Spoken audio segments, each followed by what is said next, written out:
prosecute the police. Indict, convict, send all wrongdoers to jail. The whole damn system is guilty as hell. Indict, convict, send those killer cops to jail. The whole damn system is guilty as hell. Indict, convict, send those killer cops to jail. The whole damn system is guilty as hell. Say it, indict, convict, send those killer cops to jail. The whole damn system is guilty as hell. Indict, send those killer cops to jail. The whole damn system is guilty as hell. Indict, convict, send those killer cops to jail. The whole damn system is guilty as hell. Black lives, they matter here. I said black lives, they matter here. I said black lives, they matter here. I said black lives, they matter here. Hmong lives, they matter here. I said Hmong lives, they matter here. Come on, Hmong lives, they matter here. I said Hmong lives, they matter here. Native lives, they matter here. I said native lives, they matter here. Native lives, they matter here. I said native lives, they matter here. Disabled lives, they matter here. Disabled lives, they matter here. Disabled lives, they matter here. I said disabled lives, they matter here. Hey, hey, ho, ho. Kkkroll has got to go. Hey, hey, ho, ho. Kkkroll has got to go. Hey, hey, ho, ho. Kkkroll has got to go. Hey, hey, ho, ho. Kkkroll has got to go. Hey, hey, ho, ho. Kkkroll has got to go. Hey, hey, ho, ho.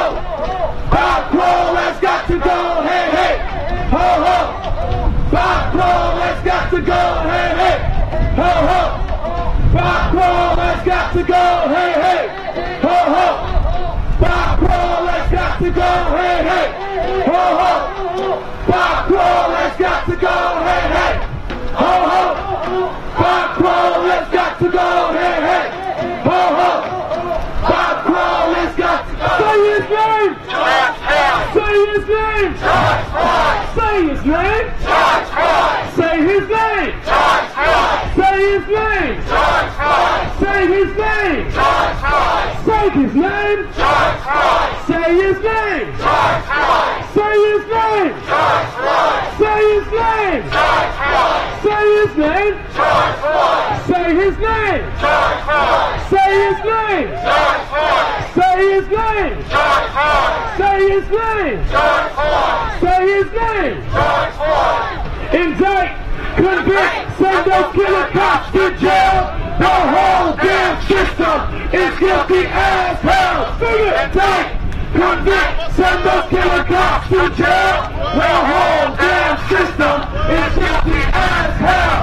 Indict, convict, send those killer cops to jail. The whole damn system is guilty as hell. Indict, convict, send those killer cops to jail. The whole damn system is guilty as hell. Indict, convict, send those killer cops to jail. The whole damn system is guilty as hell. Indict, convict, send those killer cops to jail. The whole damn system is guilty as hell.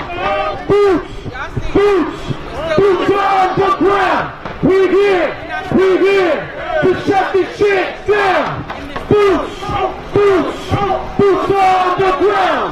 We here to shut this shit down. Come on, boots, boots, boots on the ground. We here to shut this shit down. Boots, boots, boots on the ground. We here to shut this shit down. Come on, boots, boots. Boots on the ground. We're here to shut this shit down. Boots on the ground. We're here to shut this shit down. I know that we can win. I know that we can win. I know that we can win. I know that we can win. I said I know that we can win. I know that we can win. I know that we can win. I know that we can win. I know that we can win. I know that we can win. I said I know that we can win. I know that we can win. I know that we can win. I know that we can win. I said I know that we can win. I know that we can win. If George don't get it, shut it down. If George don't get it, shut it down. If George don't get it, shut it down. If George don't get it, shut it down. If Marcus don't get it, shut it down. If Marcus don't get it, shut it down. If Marcus don't get it, shut it down.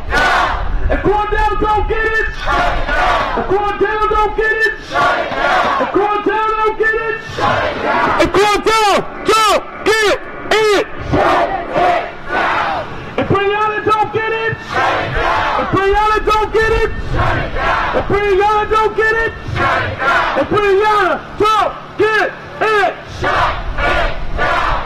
If Brian don't get it, shut it down. I said if Brian don't get it, shut it down. I said if Brian don't get it, shut it down. I said if Brian don't get it, shut it down. Say his name, George Floyd. Say his name, George Floyd. Say his name, George Floyd. Say his name, George Floyd. Say his name, George Floyd. Say his name, George Floyd. Say his name, George Floyd. Say his name, George Floyd. Come on, Black Lives, they matter here. Black Lives, they matter here. I said Black Lives, they matter here. Black Lives, they matter here. Come on, Black Lives, they matter here. Black Lives, they matter here. Black Lives, they matter here. Black Lives, they matter here. Latin lives, they matter here. Latin lives, they matter here. Said Latin lives, they matter here. Latin lives, they matter here. Latin lives, they matter here. Latin lives, they matter here. I said Latin lives, they matter here. Latin lives, they matter here. Trans lives, they matter here. Trans lives, they matter here. I said trans lives, they matter here. Trans lives, they matter here. I said trans lives, they matter here. Trans lives, they matter here. I said trans lives, they matter here. Trans lives, they matter here. I said Hmong lives, they matter here. I said Hmong lives, they matter here. Stopping traffic. I said Hmong lives, they matter here. Hmong lives, they matter here. I said Hmong lives, they matter here. Hmong lives, they matter here. Native lives, they matter here. Native lives, they matter here. Native lives, they matter here. Native lives, they matter here. Native lives, they matter here. Native lives, they matter here. Native lives, they matter here. Native lives, they matter here. No justice, no peace. Prosecute the police. No justice, no peace. Prosecute the police. No justice, no peace. Prosecute the police. No justice, no peace. Prosecute the police. No justice, no peace. Prosecute the police. No justice, no peace. Prosecute the police. No justice, no peace. Prosecute the police. No justice, no peace. Prosecute the police. No justice, no peace. Prosecute the police. No justice, no peace. Prosecute the police. No justice, no peace. Prosecute the police. No justice, no peace. Prosecute the police. Indict, convict, send those killing cops to jail. The whole damn system is guilty as hell. Indict, convict, send those killing cops to jail. The whole damn system is guilty as hell. Indict, convict, send those killing cops to jail. The whole damn system is guilty as hell. Indict, convict, whole damn system is guilty as hell. Indict, convict, send those killer cops to jail. The whole damn system. Oh yeah, unicorn right. Indict, convict, send those killer cops to jail. The whole damn system is guilty as hell. Indict, convict, send those killer cops to jail. The whole damn system is guilty as hell.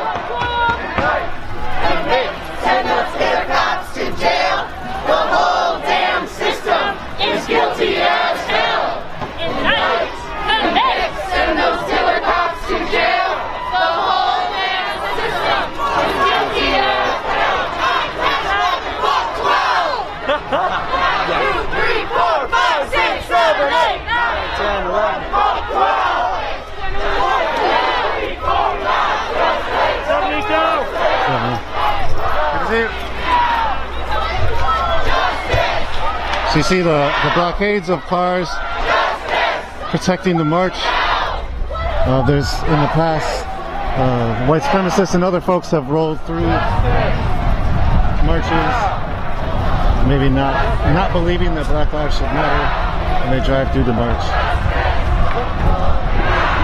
You see people out on the sidewalks of their house.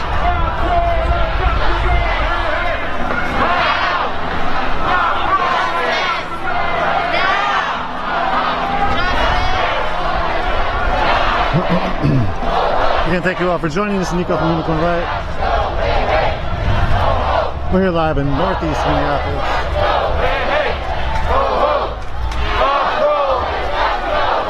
It's the second weekend in a row where marches have come to Northeast. Northeast houses the Minneapolis Police Federation.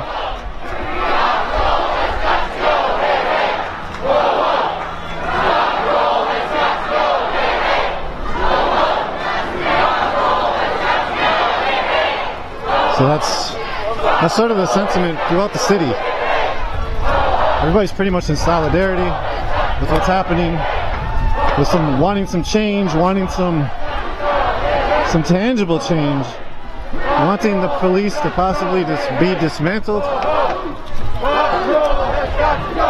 lot of people have different notions as to how that's going to happen, if it's going to happen, what kind of posturing politically city council members doing, if anything. Were they serious? We heard from organizers that said they're going to hold them accountable. Organizers in this march said basically they don't believe it. They don't believe the change will happen. And it's on the people to make that change. Love your stuff, Nico. Thanks, man. See, that's the big question. Defund police. Shut it down. Shut it down. Shut it down. Shut it down. Shut it down. Shut it down. Shut it down. Shut it down. Right now the chant is if Ahmaud don't get it, Ahmaud Arbery. Shut it down. Shut it down. That's for Breonna Taylor. Shut it down. Killed in her sleep by Louisville police officers. Horribly tragic. Shut it down. Shut it down. Oops, sorry. The police on average kill about 1,000 people a year, and that's what's reported. It's most likely much more.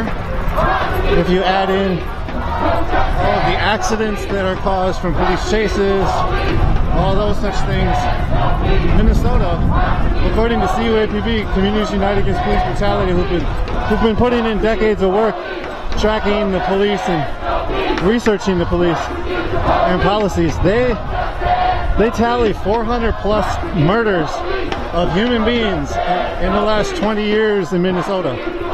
400 human beings killed by police in 20 years. Over 400 in just one state, Minnesota. So it's a serious issue. A lot of people continue to have a lot of contentious thoughts about police. A lot of people live with the contentious reality of dealing with the police and the institutions of racism born from slavery and genocide. We see in front of us in the distance a boarded up building. We're right there beyond the... There we go, back here. That boarded up building is the Police Federation. That's where Bob Kkkroll is the president. That's where the office is. Bob Kkkroll is the president of the Minneapolis Police Federation. He was voted in by his fellow officers. Bob Kkkroll is an ardent racist. We heard even a couple of instances that he's done earlier in the rally. His list is long. Dozens of complaints. We even heard that Wells Fargo has hired Bob Kkkroll as security for years. And it was said to put them on blast for their partnership in allowing Bob Kkkroll to be police at an institution where community gathers and collects their money. We heard earlier some chants of solidarity with this building as some Somali families that live in this building, drawing the connection between the Somali folks and the African diaspora. Say his name! Say his name! And those in Minnesota, those in America, say his name! We heard Chairman Cruz talking about the descendants of slaves getting some kind of reparation. That discussion still hasn't been had on a nationwide scale. And a lot of people are continuing to say that conversation needs to be had. Say his name! Say his name! George Floyd! Say his name! George Floyd! Say his name! George Floyd! Say his name! George Floyd! Say his name! George Floyd! Say his name! George Floyd! Say his name! George Floyd! Say his name! George Floyd! If George don't get it, shut it down! If George don't get it, shut it down! If George don't get it, shut it down! If George don't get it, shut it down! If George don't get it, shut it down! If George don't get it, shut it down! If George don't get it, shut it down! Give it up in July, everybody!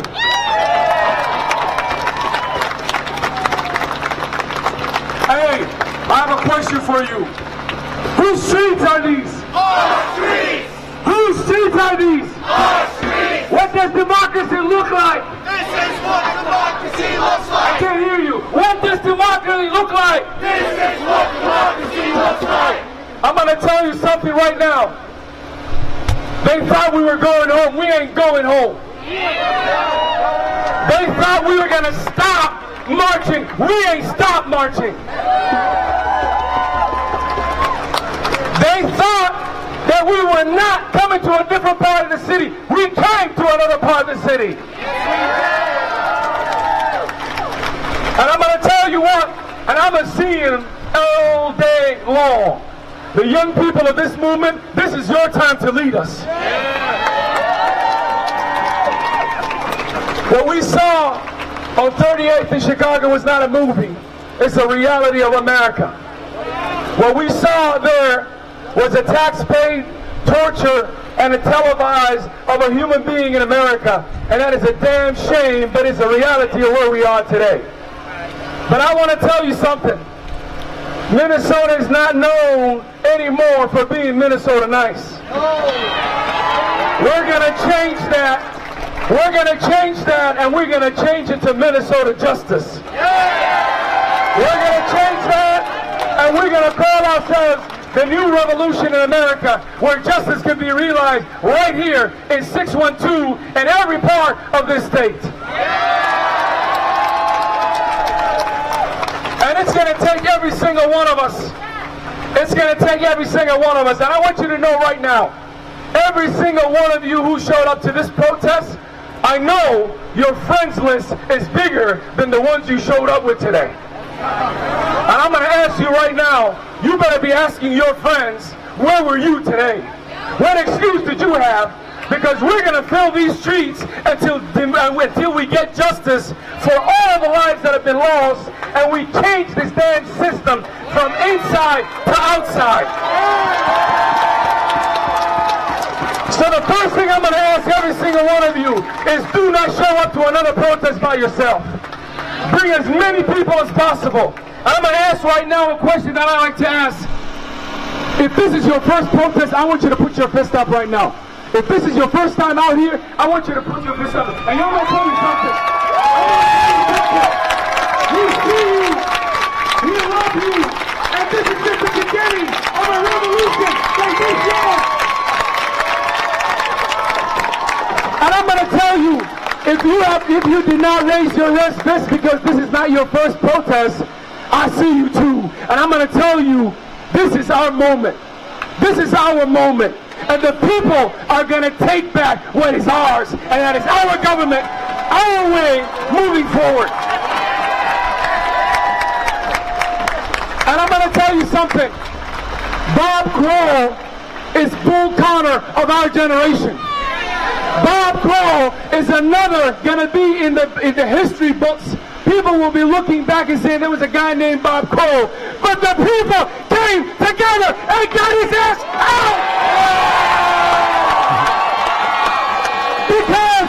Because Bull Connor was the same bullshit we're dealing with.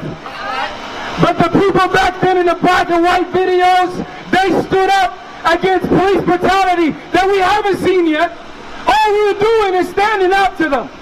But I'm going to tell you, this generation is going to change that. And Minnesota is where it begins. Minnesota is where it begins. To all the people all over the world who are watching us, don't believe that it's not happening in your neighborhood. Don't believe by a minute that there's no Bob Kkkroll in your community. Don't believe for a moment for politicians who say, wait, we will get there. That's the lie. If you hear wait, that's a lie. Because the people demand justice now by any means necessary.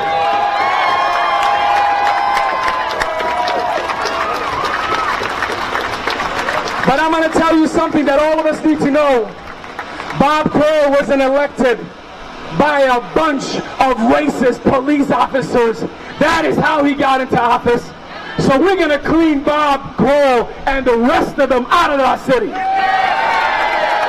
Out of any idea of what policing is. We're going to get them all out. Because all of us are going to get him out. We're all going to get him out. We're going to make it uncomfortable for all of the people who kept him in power. We're going to make it uncomfortable for those who think to say to us, wait a minute, there is no more waiting. This generation and this movement has just begun. And we have just started our first ability to flex our muscles. Because I'm going to tell you, the entire city, the entire state needs to show up on these streets. Because this is our streets. These are our neighborhoods. These are our people that are being killed. And we demand justice. We demand justice not just for policing. We demand justice in this entire corrupt system. We demand justice for the entire system. And we must call out. We must call out. And we must fight this idea of violence that this country profits off of. The United States of America sends more military aid to the rest of the world than to anything else. We have spread fear. We have spread violence all over this world, and we are guilty of that.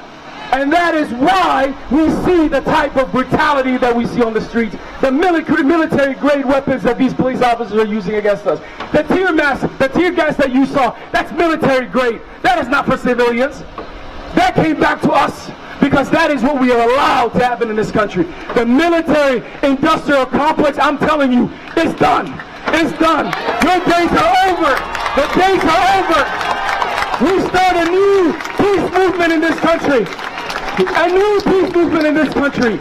We make a new promise to the world that we are going to change, starting right here on 38th in Chicago, starting right here on the streets of Minneapolis. There's a new day in the world, and this country will no longer shed blood of people all over the country and all over the world. So I'm going to tell you right now, there's a special session that started on today. And I'm going to tell you, every single one of them failed us. Every single one of those politicians failed us. They didn't move on any policy. They never moved on any policy to correct the criminal justice system. But today they're saying they are. I'm going to tell you something. You voted them in. You can vote them out. Call them. Let them know. We demand real change. We demand real change now. No more band-aids. No more fake lies. No more ideas. This is the time that we get a complete change at the state level, at the county level, and on the city level. And all the mayors and all the city councils all over the Twin Cities across the state, we're coming for you. Trust me, we are coming for you because your neighbors, the people you thought were not believing Black Lives Matter, they're going to be calling on you. They're going to be showing up to your city council, and they're going to be demanding real change now.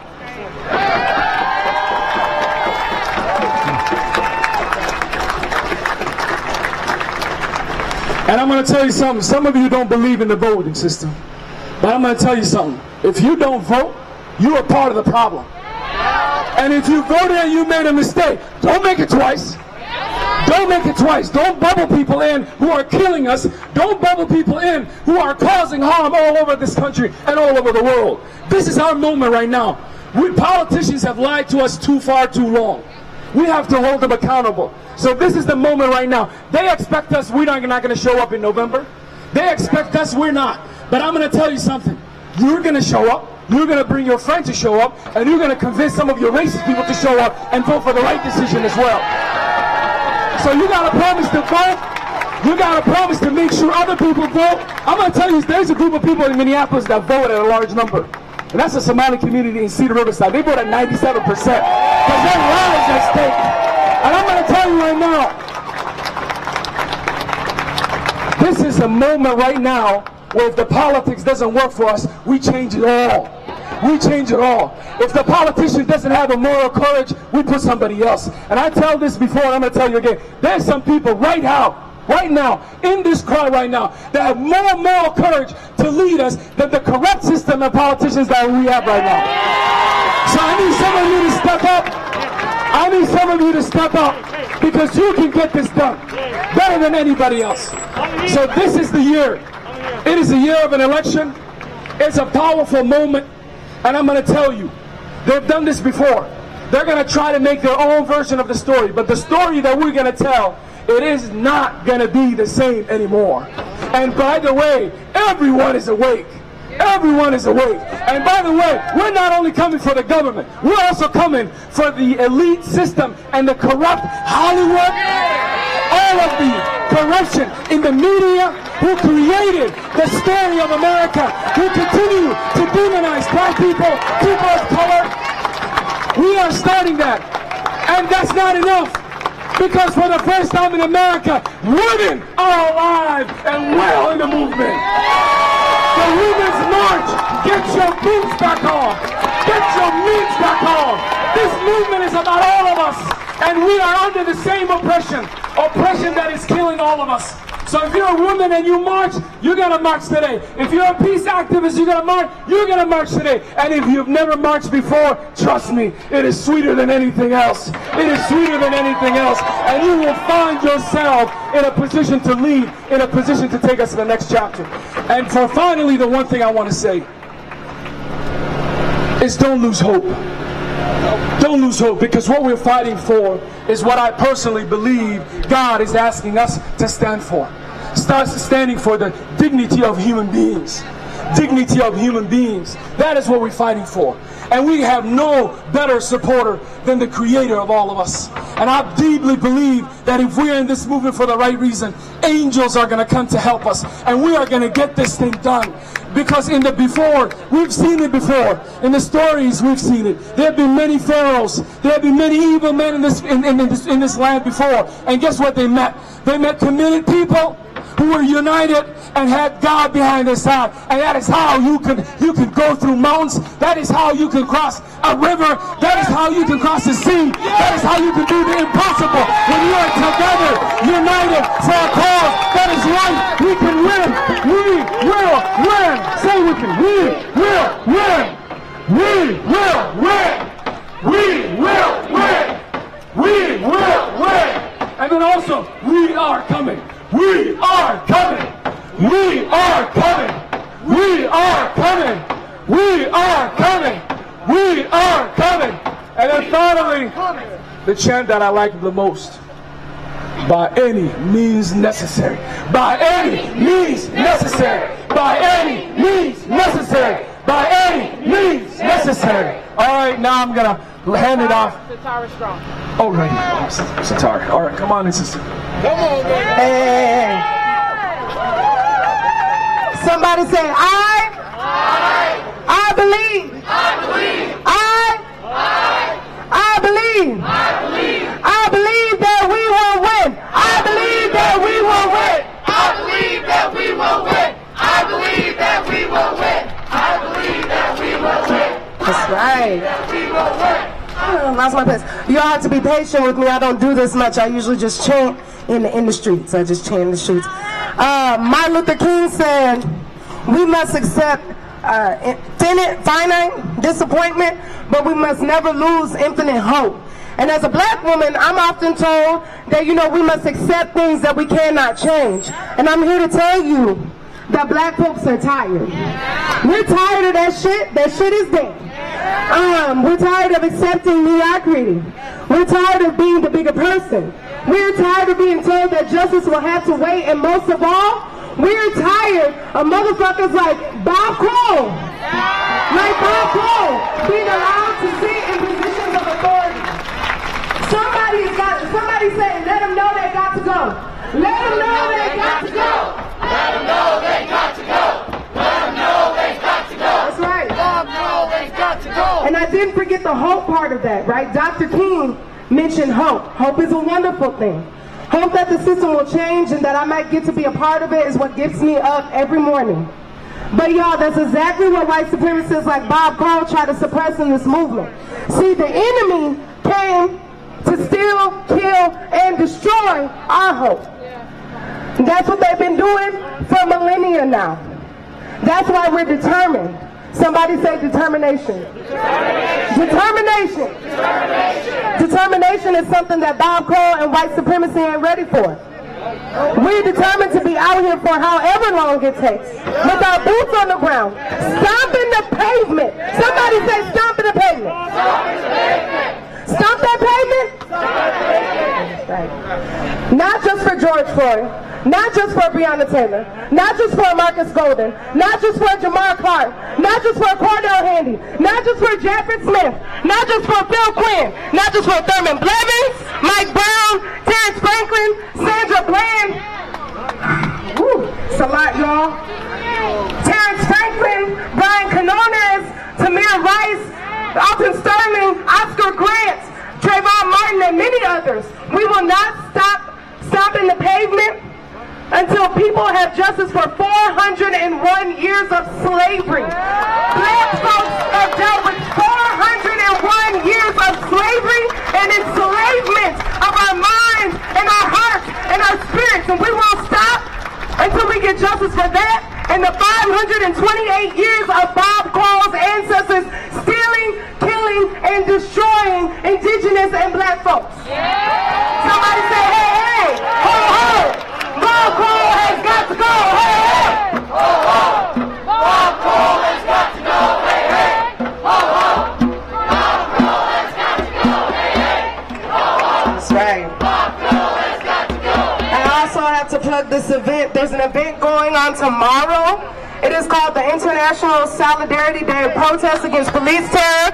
That is tomorrow, Saturday, June 13th at 1 p.m. We'll be there until whenever we feel we're done at the Government Center. So we'll be there tomorrow, Saturday, June 13th at the Government Center at 1 p.m. until we feel like we're done. Amen? Amen. Let's give Satara another round of applause.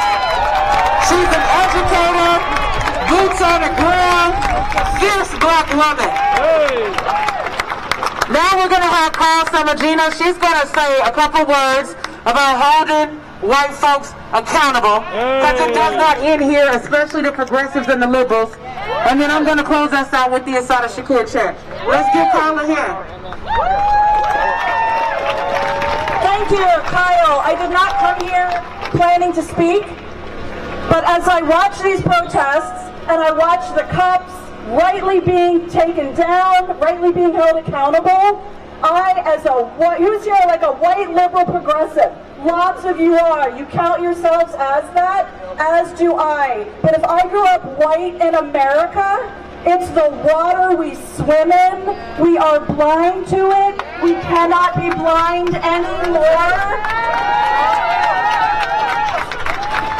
We have to see it where it is, right in front of our eyes, in our own hearts. I'd be lying, I'd be a liar if I said I never had a racist thought come into my mind. And I guarantee you everybody here has. It's not intentional. I would never bring it up.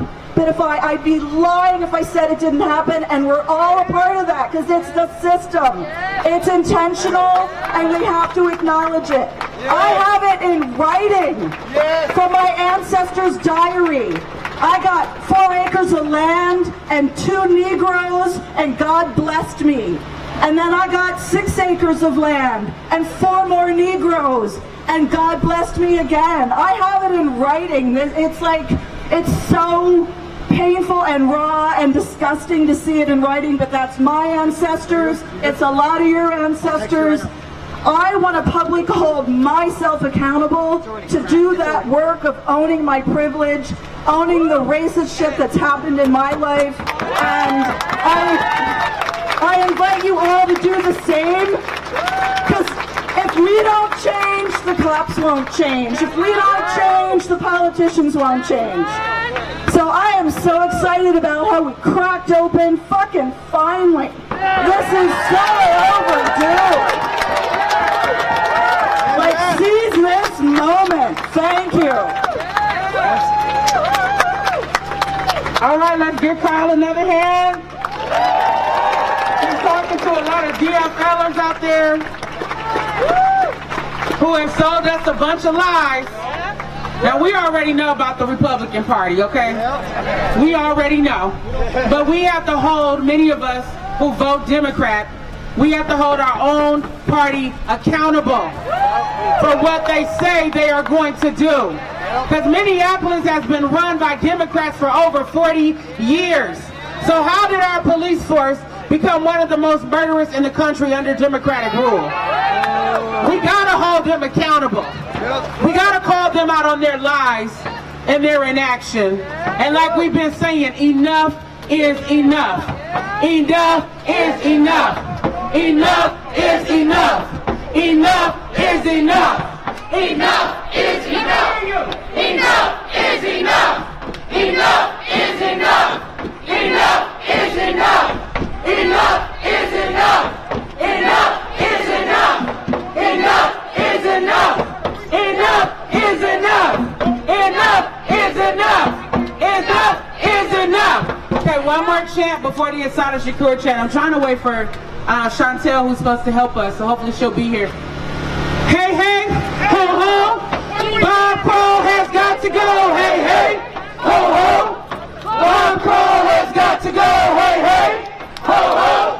Bob Kkkroll has got to go. Hey, hey, ho, ho. Bob Kkkroll has got to go. Hey, hey, ho, ho. Bob Kkkroll has got to go. Hey, hey, ho, ho. Bob Kkkroll has got to go. Hey, hey, ho, ho. Bob Kkkroll has got to go. Hey, hey, ho, ho. Bob Kkkroll has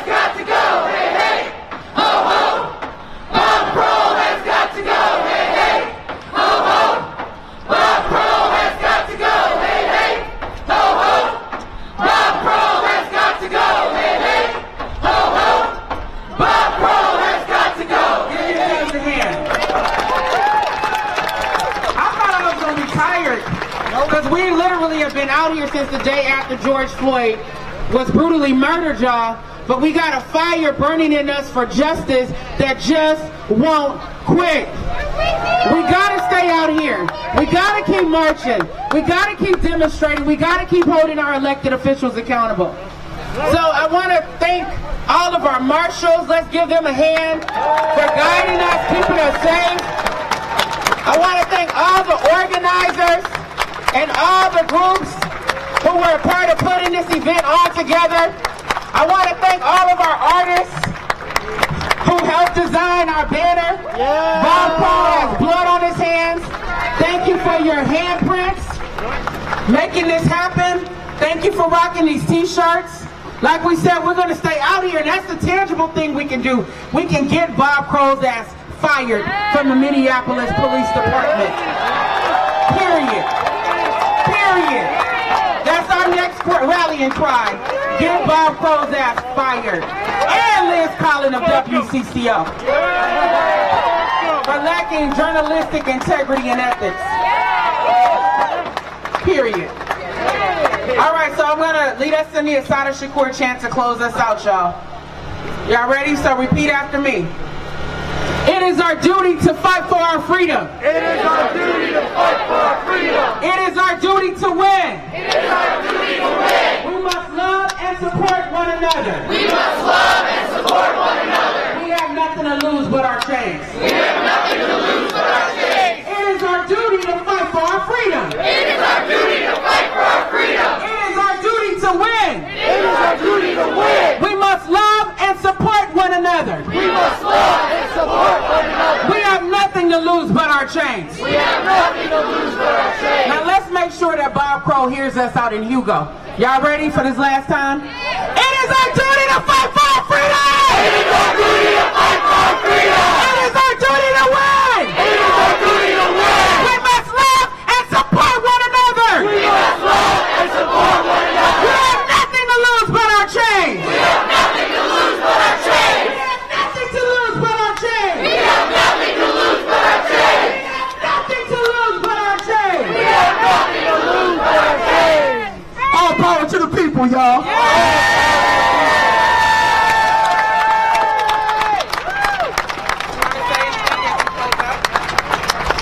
How y'all doing? I'm so glad that you guys are here. I'm so glad that a giant group just showed up to battle Bob Kkkroll. I'm Chantel Allen with Black Lives Matter Twin Cities. So we closed out, but we're going to just rock it out a little bit as we leave. Y'all ready? Yeah. Black lives, they matter here. Black lives, they matter here. Say black lives, they matter here. Black lives, they matter here. Black lives, they matter here. Black lives, they matter here. Say black lives, they matter here. Black lives, they matter here. Say black lives, they matter here. Black lives, they matter here. Black lives, they matter here. Black lives, they matter here. Black lives, they matter here. Black lives, they matter here. Black lives, they matter here. Black lives, they matter here. Say black lives, they matter here.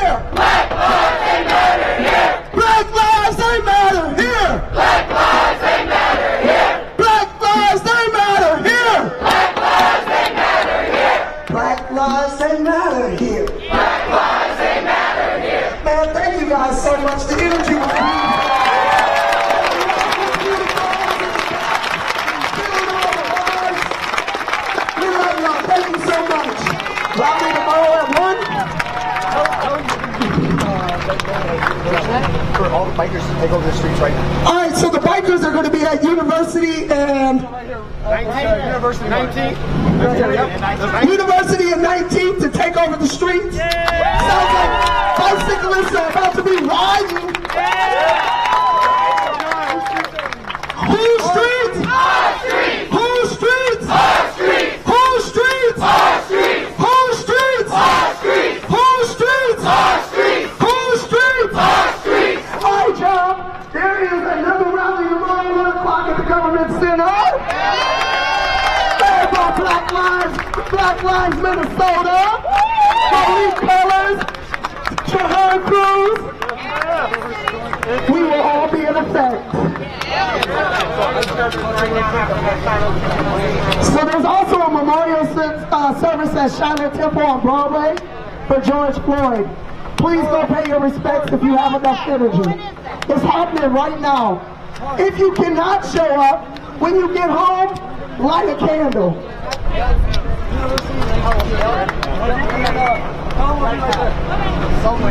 All right, as we're heading to our cars, they're going to play some revolutionary music. Thank y'all for joining us. We hope to see y'all tomorrow, 1 o'clock, Government Center, Greenfield Square.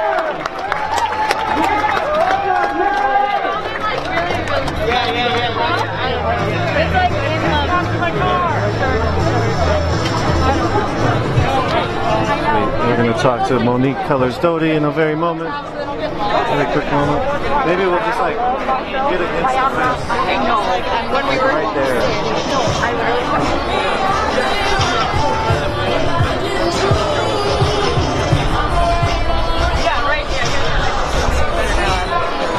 So if you can talk loud because I don't have the other mic, I have this mic. Basically, I wanted to ask you, just like give you a moment to just talk about however you want to talk about, but also I wanted to ask you about the push to defund the police. And so where do you think that is going and how do you think that is? So first, Marcus Golden, your nephew, taken by St. Paul police officers 5 years ago. Tied into that is the office of the Minneapolis Union presidency, which is right here. People came out to 2 times in a row, 2 weeks in a row. People came out to oppose Bob Kkkroll. Can you just talk about maybe your nephew and then Bob Kkkroll? Okay, so my nephew was killed by St. Paul police. He was sitting in his car. Actually, someone who didn't even know him called because they didn't think he should be sitting in his car in the back of a parking lot. Officers showed up on the scene without announcing they were there. Walked up on his car. One had his gun out and slipped on ice. So the eyewitness is saying, like, Marcus never even knew the police were there. So when the officer slipped, his gun went off, his partner started shooting, then they both started shooting. So my nephew was in his vehicle, shot in the back of the head and the back of his arm. And the police just put out a whole bunch of lies and said he tried to run them over. He tried to run over both officers. In the final report, they had to switch it up because it physically wasn't possible. So it's just a bunch of lies, which is what we see consistent with not only the St. Paul Police Department, but also the Minneapolis Police Department, and it's Police Federation officials like Bob Kkkroll that push the false narratives that the police get out, and they also make sure that if an officer is fired, whether it's really intended to go through to a full termination by the captain, the Federation is right there to make sure that those officers keep their jobs. So really, there is nothing that the officers can do shy of killing Justine DeMond, who is a white woman, by a black officer, that will get them fired or have them incarcerated in Minnesota. It doesn't happen. And it also ties into the Post Board, which is in St. Paul. That's the Police Officer Standard and Training Board. They are a bunch of white supremacists and racists in there as well. And so they back the Federation. They are the ones who are supposed to make sure that police have certain types of training. And we've also been there to protest about them not accepting fear-based training. And Minneapolis also had been accepting fear-based training. So that was a big push so that they would not be acceptable, and also that police departments would not pay for fear-based training, because Officer Yanez had also taken fear-based training before he killed Philando Castile. So fear-based training on top of racist police does not help the black community and communities of color at all. So we're here today because Bob Kkkroll, racist ass, needs to go. He has done too much damage in the community as an officer and too much damage to the community as the Police Federation president. His policies align with white supremacist values. He has been tied to white supremacist organizations and the white supremacist biker group as well. So this is not someone who is about equity. He's not for the people moving forward, and he's definitely not for having any police held accountable for whatever they may do. Yeah. So we're here. So didn't he call some of the killer cops heroes? Oh, he's called Killer Cops Heroes, which definitely sides with white supremacist theories. Like, you're taking a black man, these white supremacists are celebrating that. And that's what he's doing by calling officers Killer Cops Heroes. Not doing anything to advocate for justice for the families. No sense of the police needing to be reeled in or to be corrected, to be terminated, to be imprisoned, to be retrained. None of that, which I don't believe you can retrain the police, because a racist is a racist and a killer cop's going to be a killer cop. And practice makes permanent. So that's practice all their life. So I don't believe in that. Actually, I'm a police abolitionist. So let's take it right there. I don't believe in the police system. The entire system has got to go. It's not something that can be manipulated into serving us properly or correctly. It's like having a Model T car and expecting it to fly. Like, you can drive it off a cliff and it might be airborne, but it's not going to fly. No matter how you can reconfigure the car to the Model T, it's only going to be a car, and you cannot get it to truly fly. And that's like the police system. We can try and manipulate it and adjust it, but it's never going to give the people the true protection that people need. So it's got to be completely torn down, and we need something else in place that does not include white supremacist ideology, white supremacist people, and capitalism. So that idea, like, reached a fever pitch last week where 9 city council members in Minneapolis said that they vowed to dismantle the Minneapolis Police Department. Immediately there was sort of rollback in their conversation about it. What do you have to say about that? I know you just said you're a police abolitionist, and I would like to know your ideas as a police-free future, but also what do you have to say about, like, what is your thoughts around what happened last weekend?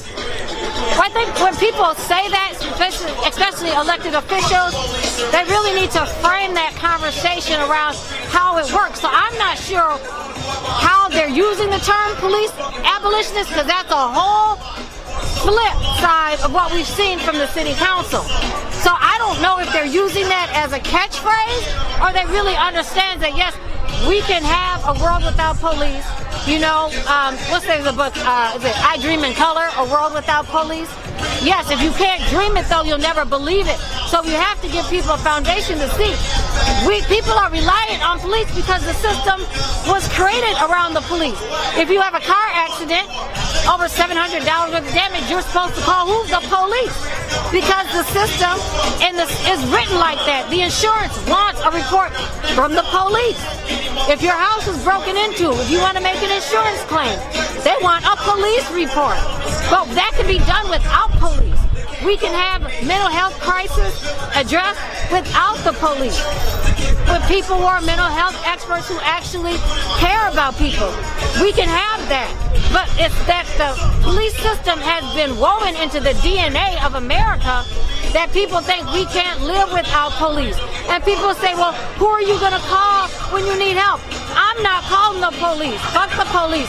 I'll just figure it out my damn self. And that's what I did. I had someone in my yard. I'm like, let me grab a bat, let me grab whatever it is. I'm about to hold it down in my house because I'm not calling the police to my house.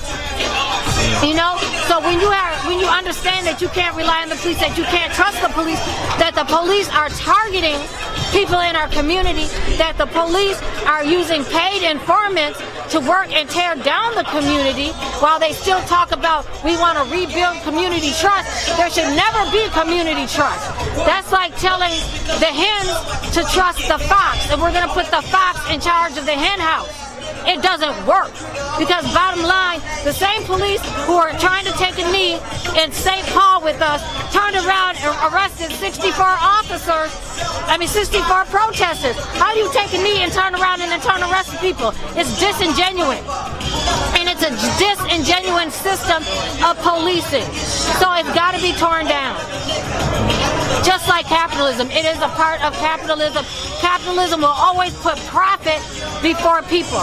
That's why corporations can run America. That's why we saw here the Super Bowl could come here, run people out of homeless shelters, shut down everything for a gain, regardless of how it impacted the homeless community, regardless how it impacted people who worked in the hospitals who needed parking.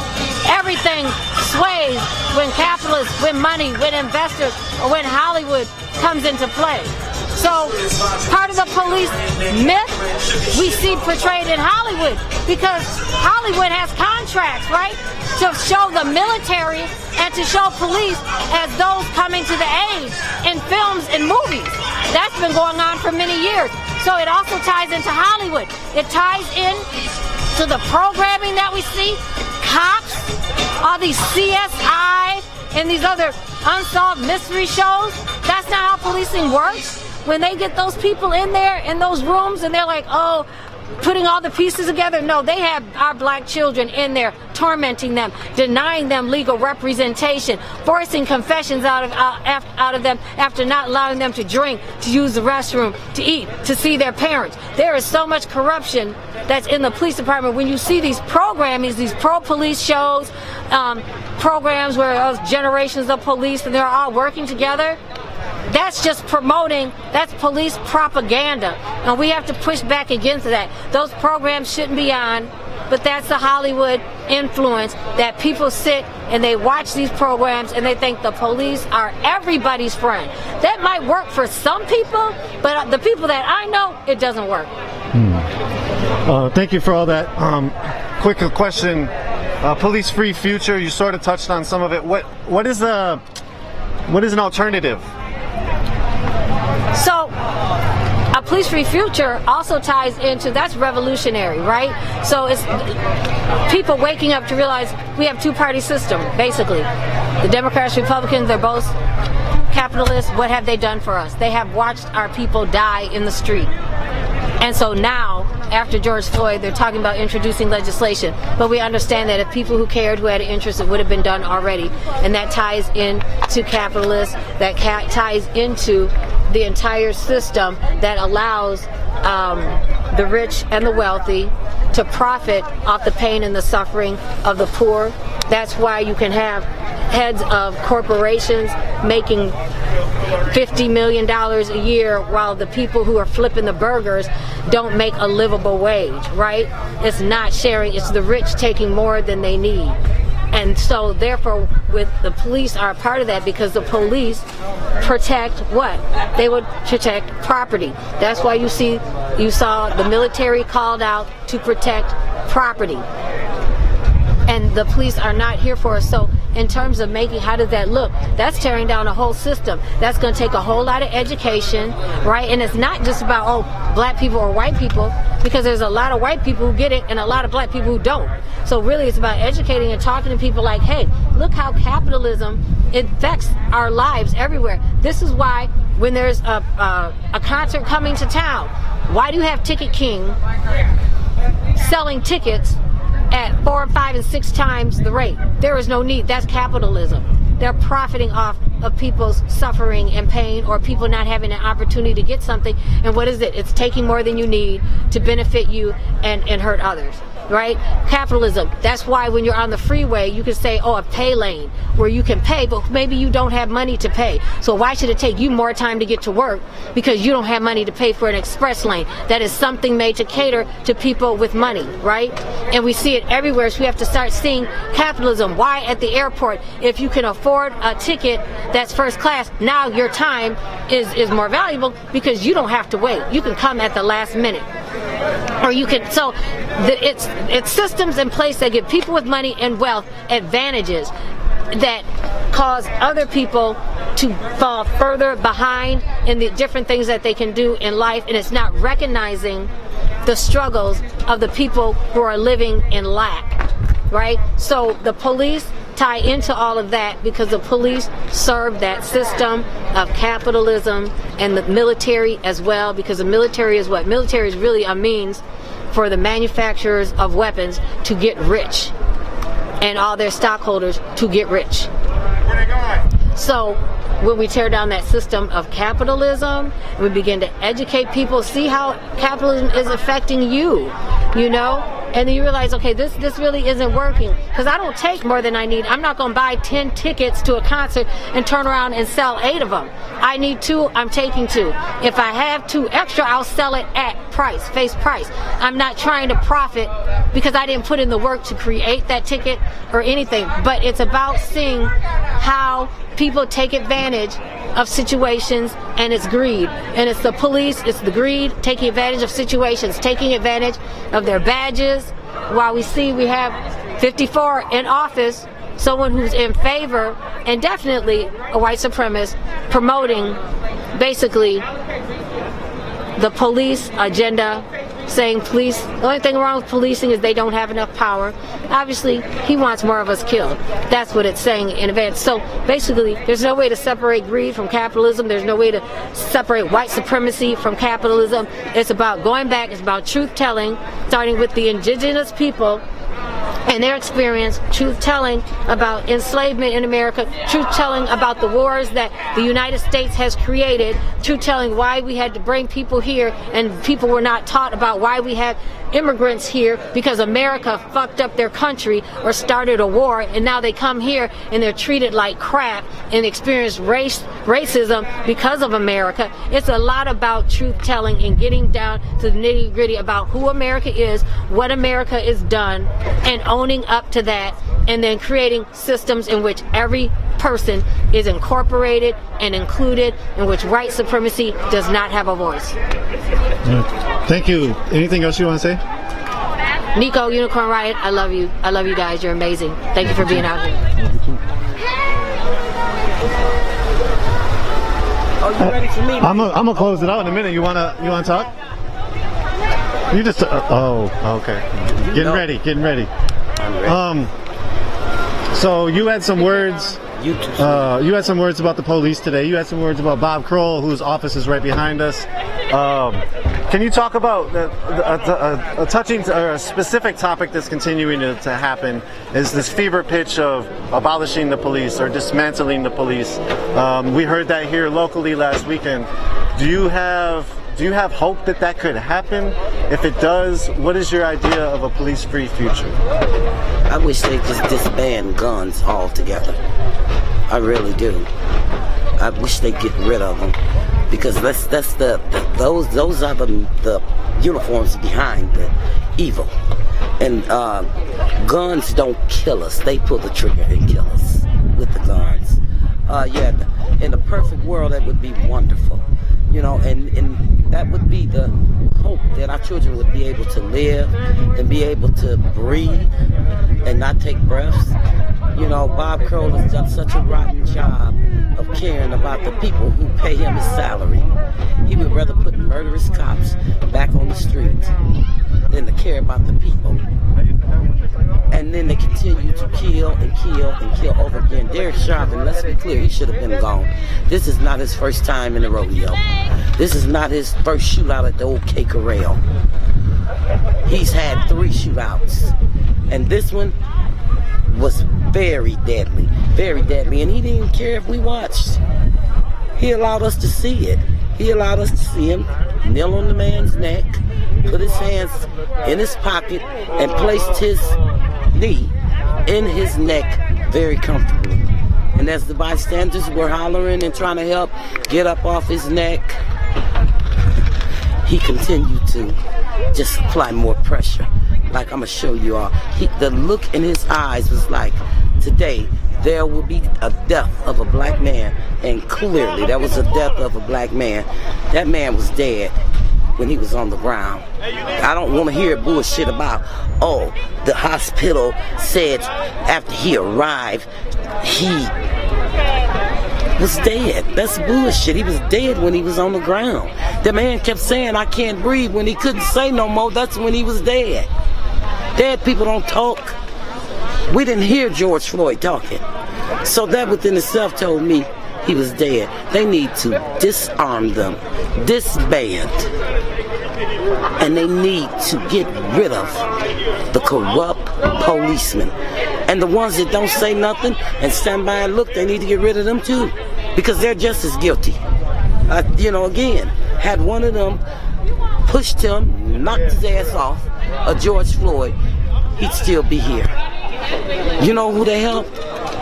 They helped the one who was not in fear for his life, the one whose life was not being threatened, the one who was committing the murderous crime that we see.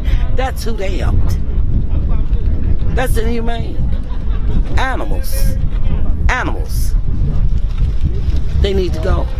Do you have faith that they'll be convicted? They better be convicted. They better have faith that they'll be able to survive what they have to withstand. Oh, they better be convicted.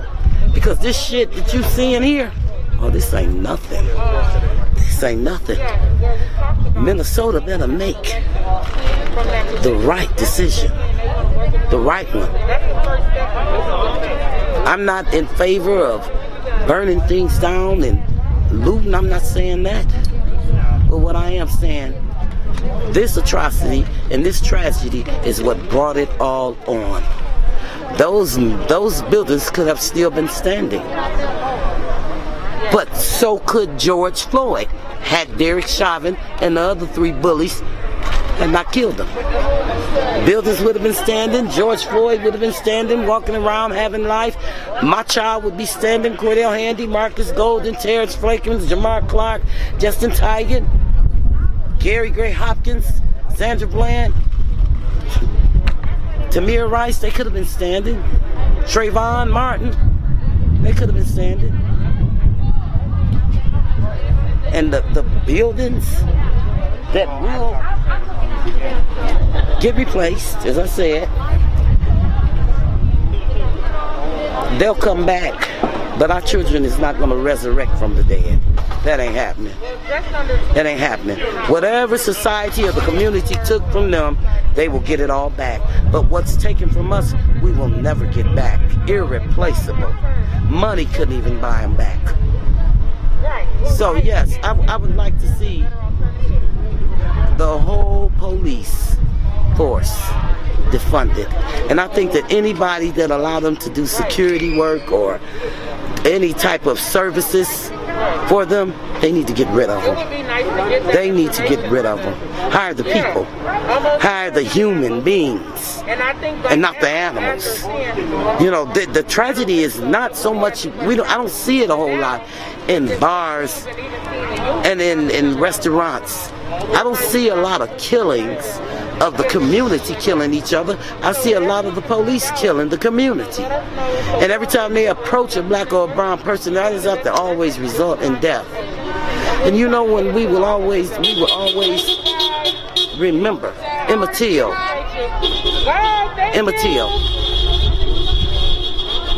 90 years ago? And then it can go back to 400 years ago. And as I said before, black people have told the truth.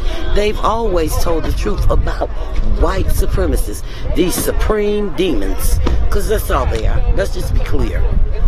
And people are worried about the community and what's going to happen and how it will end. Well, we want it to end well, and we would like to end it with a peaceful resolve. But guess what? They hold the cards.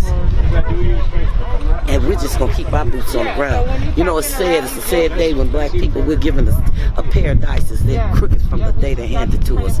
And actually, every time we roll them, we crap the fuck out. Why?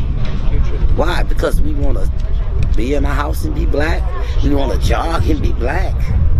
We want to listen to music and be black. We just want to be black. And we should not be denied the right to be who God created us. We can't be anyone or anything or anybody else but black, but brown, but indigenous. You know, again, our skin is not our sin, but people treat us like, oh, well, that's the sin. They're thugs. They're gangbangers. No, we're not. The gangbangers are the ones that you all patronize. They're the ones in the blue uniforms. And it's a fine line between a cop and a criminal, right? And we're seeing that with Derek Chauvin and the other 3. We're seeing that. Muhammad Noor wasn't the only crooked cop. Do you know how many have came into these precincts, retired, and still sitting at home with blood dripping off their hands. You can't even wash the blood away. But what we will rely on and what we will depend on and lean on is the blood of Jesus. That's what we will rely, depend, and lean on. It will never change. It will never fail. Power's in God's hand. And we're going to claim that. And we're going to claim victory. And we're going to speak the things that are not as though they were. We're speaking victory. And I heard Jelani said that Minnesota's going to change their name to Minnesota Justice. I say change it to Minnesota Justice. Minnesota Justice, because we're going to bring it. And nothing less. And we're going to bring it by any means necessary. We're not going to stand back and wait for them to give us anything. Our boots is on the ground, and we'll continue by any means necessary to keep marching to that justice, keep swimming to that justice, keep running to that justice, keep talking to that justice. Speak it into your existence, because justice is on the way. Thank you. Miss Kim Handy Jones. Hey, people at home, keep your boots on the ground. Keep marching. Keep praying. Don't ever give up. Don't ever give in. Because remember, every breath you, your child, and your loved one take matters. George Floyd breath matter. And because George Floyd couldn't breathe, they wouldn't allow him to breathe. That was a fortune that was denied to him, but it is a fortune that we have today. We get to take those breaths because they denied him the right to breathe. So long as we got breath, keep your boots on the ground. People, I love you. This is Auntie Kim. I'll be back at you. So I just heard from Miss Kim Handy Jones and Monique Colors Doty. Both had lost family members, very close family members, to the police. Specifically, Kim Handy Jones lost her son, Cordell Handy, and Monique Colors Doty lost her nephew, Marcus Golden.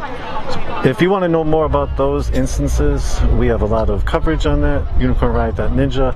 Go to the police tab of categories.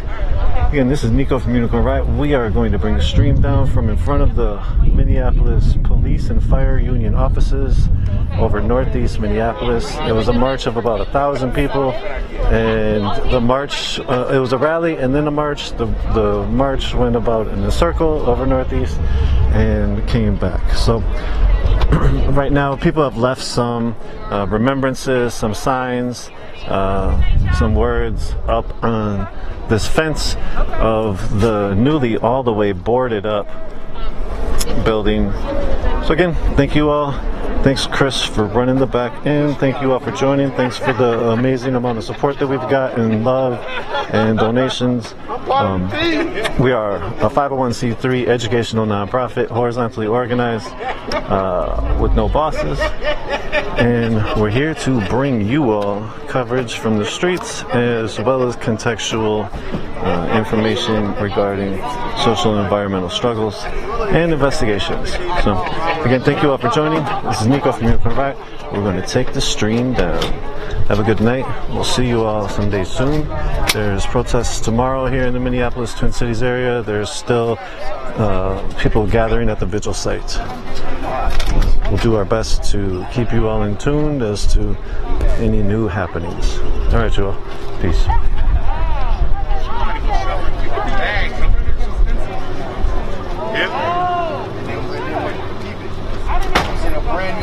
What's up, bro? Hey, how you doing,